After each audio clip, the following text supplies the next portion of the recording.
All right. Good evening, everyone, and welcome to our fifth episode of Pineapple Jam podcast, where we chat about industries, creative industries, gaming culture, and all of that sort of stuff within Perth. Today, we're going to be chatting to Gianni, the executive producer. I've been saying the wrong thing for the last 2 weeks, but don't worry. He is the executive producer of Pixel Sift. And we're going to talk about some experiences, how Pixel Sift was developed. It's going to be a blast. We are recording live on Twitch every Monday, so jump on in. Pavlova Face is the channel. Say hi to everyone. Thank you so much. I won't be able to interact with chat too much tonight, but thank you all so much for the support. You are abundancing me. That's not a word, but thank you very much. We're gonna jump right into it. Gianni, welcome, and thank you so much for coming on today. How you going? Very, very good. I'm really excited. Been waiting to chat to you because I've been following Pixel Sift for a little while, but there's still a lot I don't know. Also, I'm by myself today. You may usually see me with my lovely assistant. Well, I shouldn't say such assistant. Co-host Hannah. She's a little unwell today, so hopefully I will suffice. Gianni, right off the bat, I want to know where did the inspiration for Pixel Sift come from? Yeah, sure. All right. So it started 5 years ago. So basically, Mitch, who a lot of people would know if they look at a lot of the Pixel Sift stuff, and Scott and another guy called James were basically studying radio and journalism at uni, and we kind of came towards the final semester of our degree. We were a part of the sort of radio club that they have at uni, and we had a show basically, and we had a bunch of shows, and we thought it was really fun, and we thought, what can we keep doing to add a little bit of extra stuff to our portfolios for uni work? Like after you finish, what do you have in your basically a show reel that you send off in your resumes when you're applying for jobs. So we thought, let's do something that we know we can do. So we thought we'd make a podcast, like a radio show, because that's what we're trained how to do. And we thought, well, what do we like talking about, and what can we do differently than other people?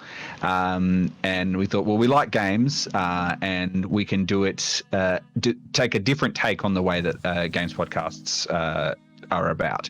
Now, it's kind of like the ones we would listen to at the time were a lot of people talking about them playing games, their experience with all that sort of stuff.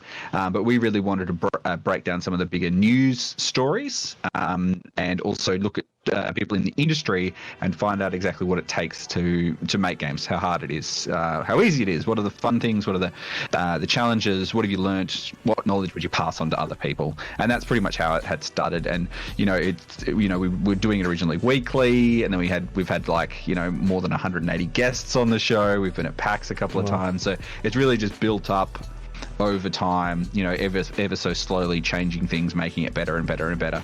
And it's still really fun. And, it's 5 years later, and I just get a kick out of it. Working on it's almost one of the best things I do. So, but I get to do a lot of great things. So it's pretty good that I get to do this as well. So that's super cool. You mentioned 5 years. That's huge.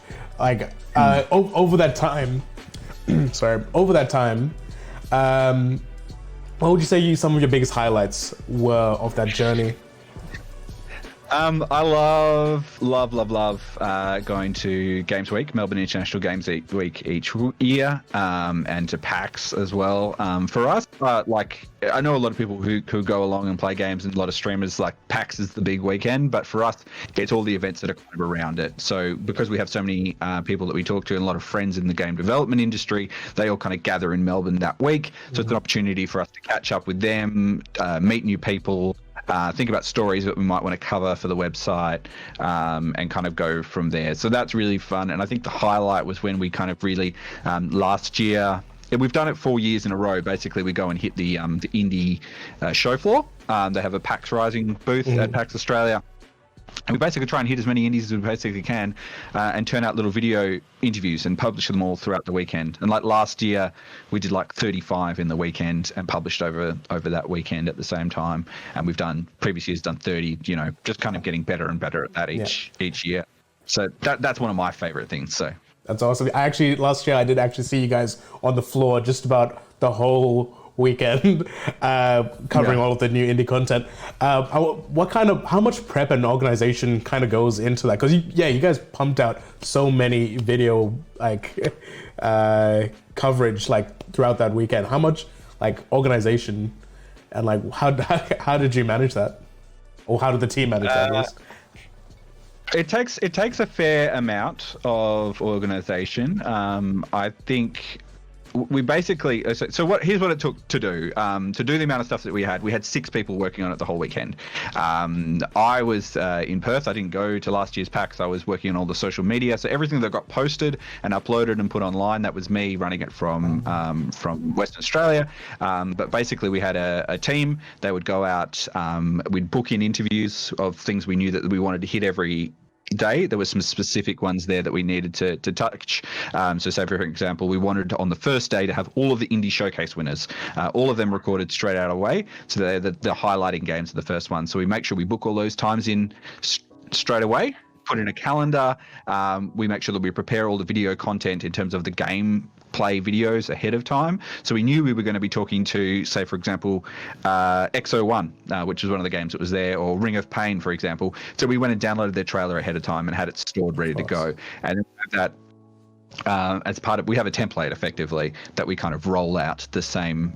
It's like kind of drag and drop. We kind of cut it to shape, put it to the right thing, render it out, boom, send it off to like a shared drive that we have, and then it appears on my computer. They said to me, it's all finished, it's there to go, and then I upload it and I schedule them all in and sort of do that sort of stuff. So there's quite a bit of complexity to it, and I think what the thing we did for last year that I really liked, which was a little bit different, we sort of collected up everything at the end of the day as well, so that, like, you know, say for example you were busy playing one of the games on the floor, but maybe you got back to your hotel room and you're like, oh, I didn't get a chance to check out all the indies I wanted to see this year. Maybe I'll go back to my hotel room and load up a big playlist of all the videos that Pixel has done this week. So you're like, oh cool, that looks great, there's 2 more days, I might go play that on Saturday, or I might go play it on Sunday. So yeah, it takes a lot of prep, but we're getting better and better at it, and we just try to do more and more interesting things with what we do. So absolutely. Diversity is key. That's awesome.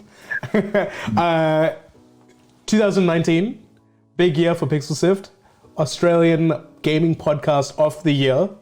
That's huge. That's so crazy. From a group coming out of Western Australia, that's so heartwarming. It's amazing. What were the biggest challenges coming up to that point? What were the challenges you faced, and how did you overcome them? It's like anything, you know, when you do stuff creatively, you never know when you're making stuff whether or not people like what you do, whether they think what you do is any good. I'm sure everyone who makes anything can relate to that in some way. So having the to win the award was really, really good. And surprisingly, actually, you'll be happy about this, 3 of the 5 finalists in the gaming category were actually from Western Australia, which is really cool. You know, it's amazing of that category. You know, that just speaks such volumes to how creative West Australians are. So yeah, that was really, really, really cool, and it's something I'm still really proud of. And it is, you know, it was a hard achievement, but you know, it's something that I think we were being judged by people who are radio people and people who are podcasting professionals. So to get the tick of approval from those people is, I'm pretty proud of that achievement. So if I do nothing else, Pav, at least I've got that shiny block of plastic on my mantelpiece. Don't blame me. Yeah. So many, 5 years on, still creating new stuff. What's next? What are we working on next? Is there any kind of projects you're working on that you can give a hint to? Anything that's started recently that you guys are pushing? We are trying to work out what we do with online events. They're not like, you know, the model I talked about with the PAX Australia and churning out all the indie content. It doesn't work if you don't have the people in the space. Like, it actually doesn't work the same way. And you know, with what we do, the reason why it works so well is because we are the fastest at churning out that stuff on the weekend. No one else is fast as we are. But if you're doing stuff online where people get stuff ahead of time and they can, if you're Polygon, you get like stuff 2 weeks ahead of time and we might get it on the day. Like we can't compete on speed. So what do we do to cover a big convention when it's online? I don't really know yet. That's what I'm trying to work out next month, but who knows, a couple of weeks time between now and then. But that's kind of the big thing. I think for us, we made a bit of a push to diversify the type of content that we do. Originally, we were just a podcast. We just had the episodes that we had where we interviewed people. We changed so basically we had a guest on, we talk about an industry piece of news, and we'd sort of discuss that for the episode, and then kind of that'd be it. So, as over time, we've added extra things to it, increasing the amount of stuff we stream on Twitch as well. Previously we would do every fortnight on an alternating basis. We'd have episode of the podcast and then a episode of Pixels Live Plays, which is our Let's Play series, and it would be a new game every week. And so now we've sort of changed up the format of that. We're going more into series and continuities. Play four parts through a particular game. We've also got another podcast called Mainstream, which is the majority of what we talk about is indie and independent games, but Mainstream is the blockbuster games. Everything that's turning up on PlayStation 4 that's made by Sony, or made by Microsoft Game Studios or whatever, that's another aspect of what we do now. We're looking to re-establish a weekly news segment as well very soon. So, what we'd like to do is have it so that if you maybe are busy, you're not checking things every week, every day, there might be something at the end of the week we can be like, hey, look, here's what you missed in news this week. PlayStation 5 price has been announced.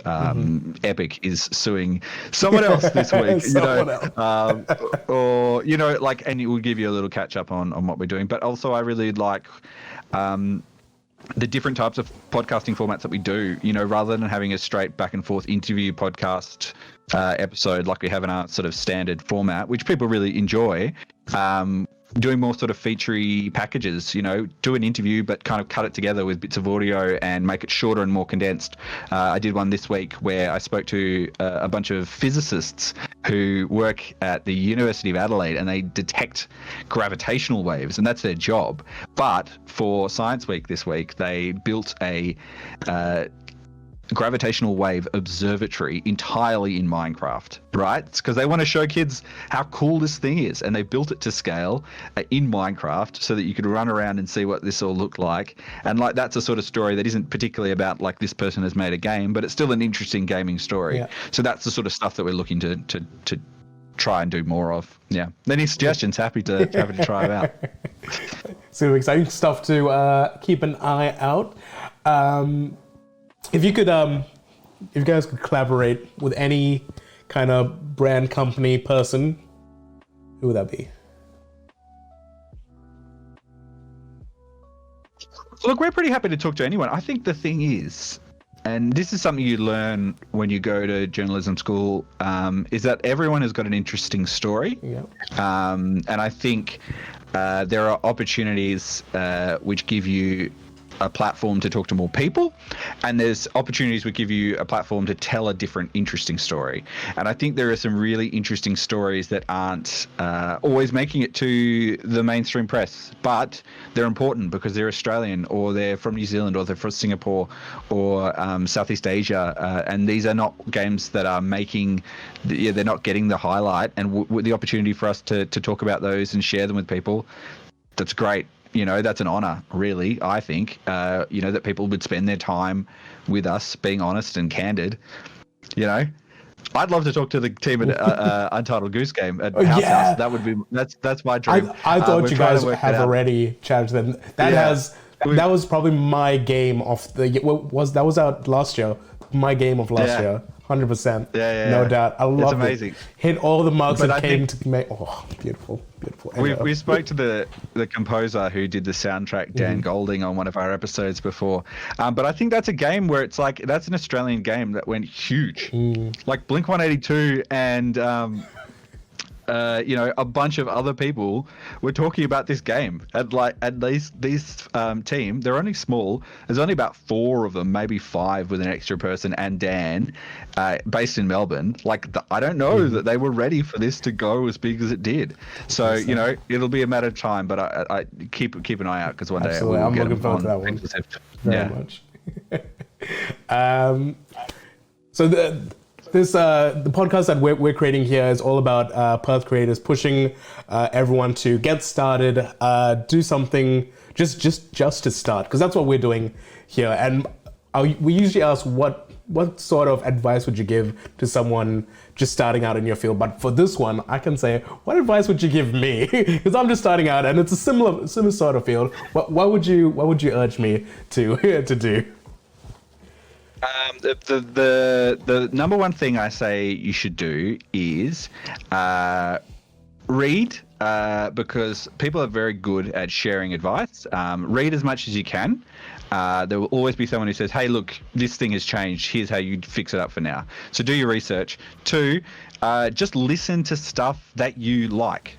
Right? So if you like a particular presenter, if you like a particular YouTube channel or Twitch streamer or whatever, look at what they do and make notes. And if they do something that you can copy or steal wholesale, then do it. That's what we sort of started out as. I wanted to make a show that sounded a bit like a Triple J show Hack, but for games. Yeah. Also a bit like Download This Show on the ABC, but I also wanted it to be, a different sort of style to that exactly. So not so straight up and down ABC programming, but so I incorporated a lot of the stylistic choices from that. And then, there's podcasts in the US that I really like, and I just steal a bit of the way that they edit their podcast together or the structure.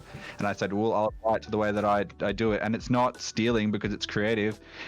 You're building on the culture that is already there. So just find things that you like and see how you can learn from that and what you can do to, build upon that. All right. Excellent. I will take notes. Yeah, I'm looking. Just you've got permission. Just get on YouTube or get on Twitch or listen to Twitch podcast thing. Go for a walk, enjoy the sunshine, listen, and think about what you like about stuff. Okay. And I think also shout it out. If you like something, let people know, because you know what it's like. Most creatives live in a bit of creative vacuum, and they don't know that people like their stuff really. Yeah. So if you think it's cool, tell them, because it'll make their day. Yeah. So I like that. I really like that. All right, we're coming to the end of our general questions. I want to know something we ask every week is, what would you change if you could change anything about your industry? What would you change? What would it be?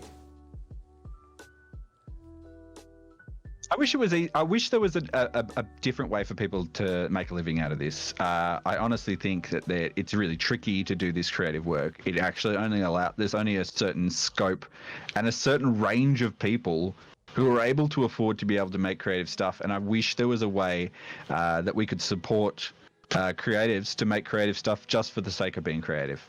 Really, that would be awesome, so that people can make mistakes and it's not going to cost them their week's rent, or it's not going to cost them groceries, or if there was a way that we could work out some system that everyone could just be creative and get opportunity to do that for the sake of creativity. Because think about how much culture is made when people are able to just go completely free. Yeah. Basically, if there was a way that I would love it. It's hard. It's a hard task to make a life in digital content.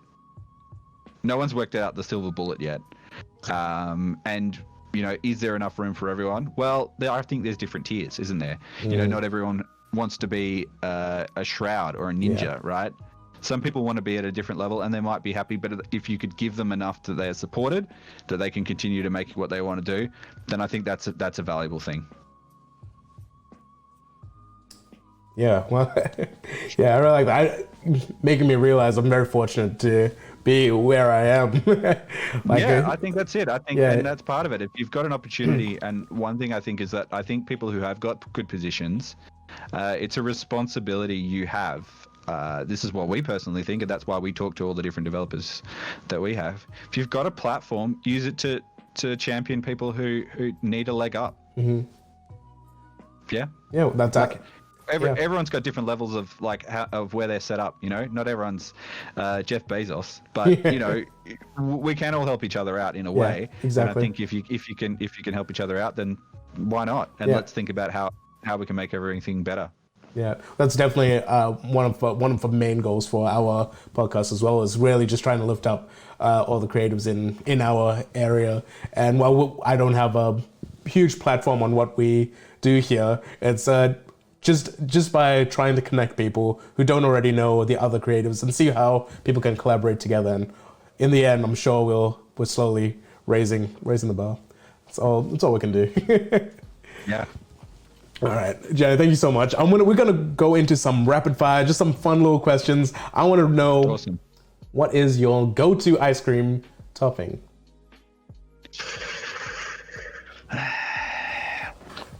You know what? I actually really like so I don't eat a lot of ice cream. But what I do, you go to one of those places where you can go and put all the toppings on it, right? like a Tutti Frutti, but ice cream. Yeah. Yeah, something like that, right? You go there, you pick the ice cream you want from the little, and then you put all the toppings on. I like it simple. I like to have like a coconut ice cream. I'm a real fan of coconut. And then I like to put in some nuts, like some slivered almonds or whatever, and then I chuck in some like blueberries or whatever. Like that is my favorite. Like you can put chocolate chips in. You could go for a choc mint if you wanted to. They're all fine, but if you build like a really nice layer, like maybe even a bit of pineapple. What do you reckon? Maybe a bit of pineapple. Music to my ears. Music to my ears. Yeah. Get a little like pina colada happening. Yeah. Next up, what is your favorite season? Favorite season? I was like, I'm playing a lot of Fortnite at the moment. I like to season X in Fortnite. I like. Wouldn't be our craziest answer. Yeah. Well, we had Chapter 2 Season 3 is not too bad. The cars are pretty good at the moment. Winter. I like winter because you can just look the coolest, I think. Jackets are awesome. I agree. If it gets cold enough and you can wear like multi-layers, Big agree. Yeah. We had Captain Perth say paprika for favorite season. Paprikas,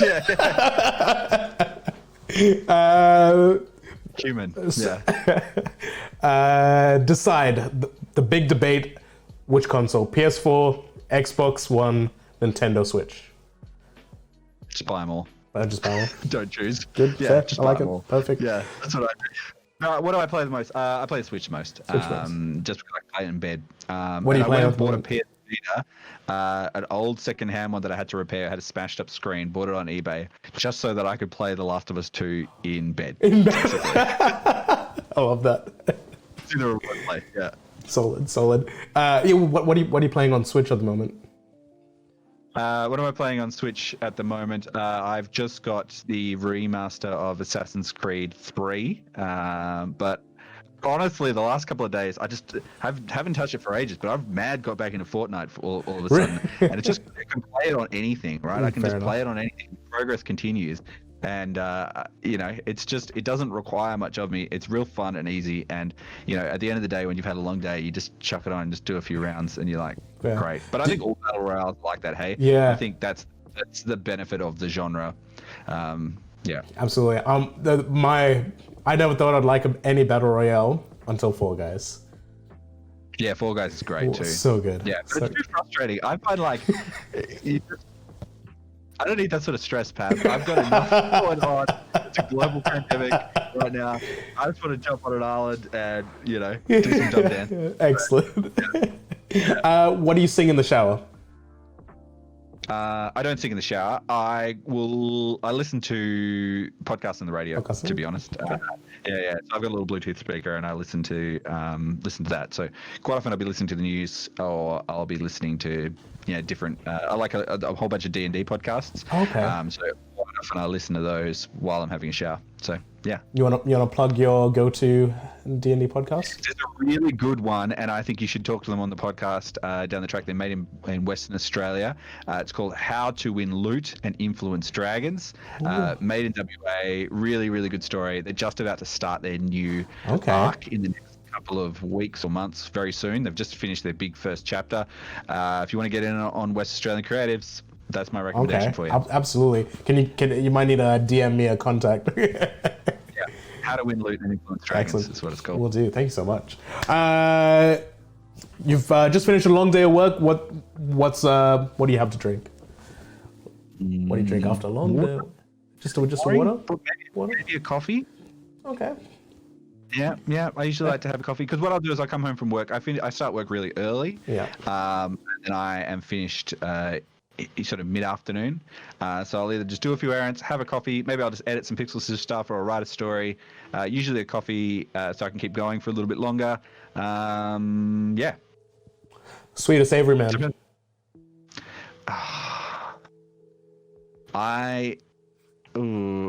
It depends. I'm not into chocolate, but like, tell you what, the lollies. Oh, okay. Mate. Okay. Yeah. Some snakes, Respect it. some party mix. My friend, there will be nothing left of that. Smashing it. And just put them away. Okay. So. Controversial question. I've picked it up from chat. I think you know what it's going to be. Okay. I don't, but I'm all right. Go. Who is your favorite member of Pixel Sift? Who's my favorite member of Pixel Sift? Favorite colleague at Pixel Sift was the question. It's like they're all good, aren't they? They're all good in different ways. No, they're all really good. I can tell you one great thing about all of the members of Pixel Sift. Would you like me to do that? You know what? I like it. Yeah. Yes, let's do that. Yeah. Okay. So let's go Mitch, right? Mitch has been there since day one. He's an extremely hard worker. He loves games, and you're never going to find anyone more passionate than that. Scott, who is an amazing musician, composed a lot of the Pixel Sift music, is very fantastic technically. Viv is one of the best organizational minds that I've come across recently and will be able to sort any organizational problem you have out. Fiona is fantastic at interviews, really insightful, thinks really hard about what are the best things to ask people and has a genuine curiosity. Daniel is an amazing artist and it's also really fantastic at interviewing, but also comes at questions in a different way that I wouldn't come across. So often thinks of things in a different way, which is amazing to have a different perspective. Sarah is just on top of everything that's happening online. If it happens online, Sarah knows about it. She's a gun and she is very giving with her time and really thoughtful and caring of other people. And Adam has a great technical mind and really good production mind as well, and someone that I use to bounce some of the high level decisions off. So that's my wrap of all the Pixel Sift team. Have I got them all? Got them all. And Be sucks for them who you miss. Jason is a really good journalist and has really good professional skills. Is very quick and can turn around a good story. Got a good news sense. And for a bonus, I'll chuck in James, who started at the beginning as well, who helps us out with all of our Pixel Sift stuff. He's an extremely hard worker. He is a great team member and a really good leader as well. When I wasn't there last year at PAX, he was able to take the reins, help everyone out, and make sure that everyone's supported to make great content. So there you go. Awesome. They're a solid team. Solid team. Yeah. Must be proud of what you've all built together. We've actually got Mitch coming on in pretty early in season 2 of the podcast. We're going to be chatting to Mitch. I'd love to, for anyone else part of the Pixel Sift team, hit me up. I'd love to pick me as his favorite Pixel Sift. Well, there was actually Mitch that asked the question. It was, who's your favorite colleague? Who's your favorite colleague, and why is it Mitch? It was his question. Yeah. Yes, for any of the Pixel Sift team listening to this at a later date, feel free to hit me up. I'd love to chat to you all as well. And thank you. Thank you so much, Gianni. Our last question before we finish this up is, of course, what do you spread on your toast? What do I put on toast? It depends on the day, but one thing that I really think about a lot, but I don't do very often, but it's like one of these things you're like, man, I just really could go. There's this stuff called Avar. It's like AVJAR. It's like a Croatian capsicum dip, and you can get it at like IGAs and stuff. And man, it's like spicy and tasty, and put it on a bit of toast. Just great, really good. Try it out, Avar. That's my recommendation. Okay, nice. I love it. Yeah. Yeah, delicious. Yeah, that brings us to the end. Gianni, thank you so much. That's been an absolute delight. Amazing insight. Really inspired me to like kind of ways to kind of move what we're doing forward. And yeah, I'm really excited to probably even chatting to you again down the line.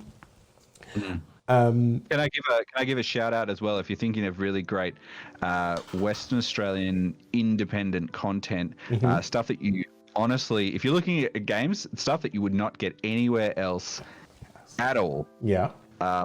Potluck Collective. They're a West Australian group of game developers. They come together each month or two. They make a whole set of games to a different theme. And like, you know, 1 week they did cyberspace, and they've done virtual space, they've done the beach, they've done under the sea, like, you know, a whole bunch of different ones. They did one where they did a whole game jam sort of thing, all based on Tony Hawk. So everyone took a Tony Hawk thing. They just made different games based on Tony Hawk. Yeah, like honestly, that's my shout out. If you're gonna check out something all right, creative, you've given me a lot to think about and work on. Thank you so much. This was like not even for the podcast. That was awesome just to chat to you. That was beautiful. Thank you so much, guys. That's gonna finish us up for the night. For everyone who's jumped on into the Twitch chat, thank you so much for tuning in. Thank you so much for the follows. We've had a bunch of subs tonight, which is ridiculous. Thank you so much. We'll be back next week. Who are we chatting to next week? I always forget to double check. We've got Blake Workman, a tattoo artist. Actually did one of my tattoos, and we'll be chatting to him about his stuff and his process. So tune in next Monday for that. And without thank you so much, everyone in chat. Last thing is, like any good jam, don't forget to spread this around the toast that is the internet. Have a good night, everyone. We'll see you next time.